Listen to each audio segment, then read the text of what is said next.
1952 से अब तक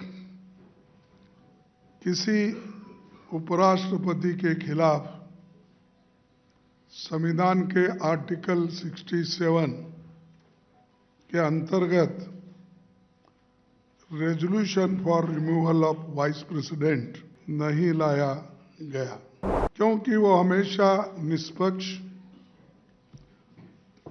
और पूरी तरह राजनीति से परे रहे।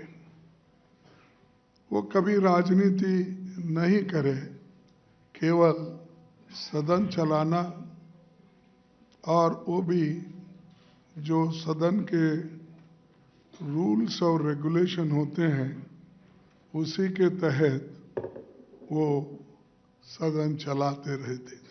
आज रूल्स को छोड़ के राजनीति ज़्यादा हमारे सदन में हो रही है। पिछले 3 वर्षों में उनका आचरण उनके पद की गरिमा के विपरीत रहा है। कभी वे सरकार के तारीफ में कसीदे पढ़ने लगते हैं, कभी खुद को आरएसएस का एकलव्य बताने लगते हैं।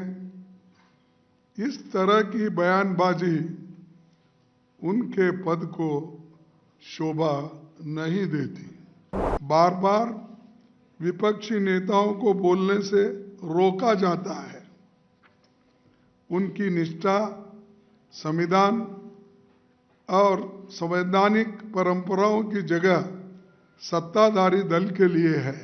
वे अपनी अगली प्रमोशन के लिए सरकार के स्पोक्स पर्सन बनकर काम कर रहे हैं। The biggest disturber in Rajya Sabha is the chairman himself. Bharat के उपराष्ट्रपति पद का देश का दूसरा सबसे बड़ा संवैधानिक पद है। महान विद्वान doctor Radhakrishnan, doctor Shankar Dayal Sharma ji, justice Hidayatullah, KR. Narayanan समेत कई महान लोग इस पद पर बैठ चुके हैं और काम कर चुके हैं। 1952 से अब तक किसी उपराष्ट्रपति के खिलाफ संविधान के आर्टिकल 67 के अंतर्गत resolution for removal of vice president नहीं लाया गया, क्योंकि वो हमेशा निष्पक्ष और पूरी तरह राजनीति से परे रहे। वो कभी राजनीति नहीं करे, केवल सदन चलाना और वो भी जो सदन के रूल्स और रेगुलेशन होते हैं उसी के तहत वो सदन चलाते रहते थे। लेकिन आज हमको ये कहना पड़ता है, ये आज रूल्स को छोड़ के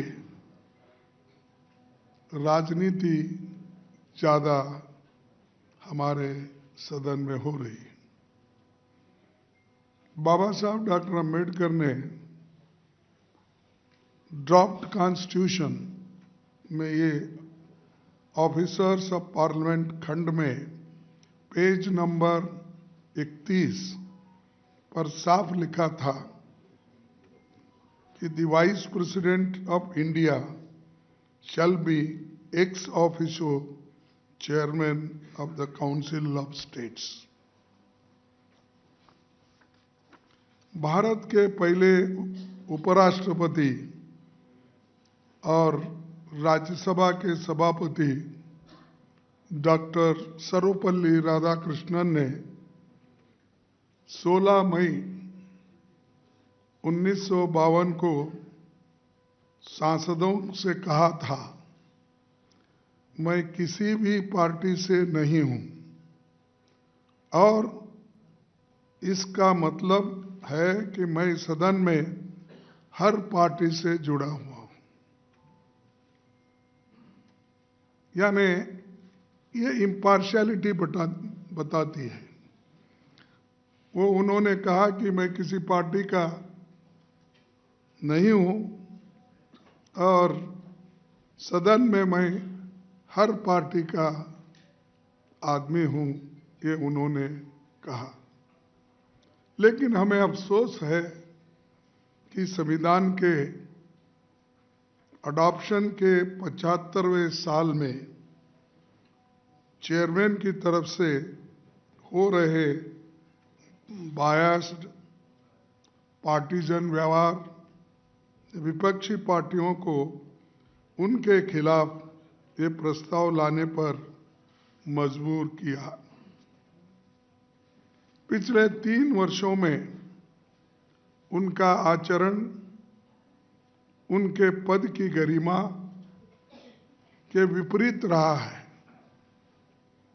कभी वे सरकार के तारीफ में कसीदे पढ़ने लगते हैं, कभी खुद को आरएसएस का एकलव्य बताने लगते हैं। इस तरह की बयानबाजी उनके पद को शोभा नहीं देती। सभापति जी सदन के अंदर प्रतिपक्ष के नेताओं को अपने विरोधियों की तरह देखते हैं। सीनियर जूनियर कोई भी हो, दोनों सदनों के विपक्षी नेताओं पर आपत्तिजनक टिप्पणियां कर उन्हें अपमानित भी करते हैं। सदन में वास्ट एक्सपीरियंस वाले कई नेता हैं,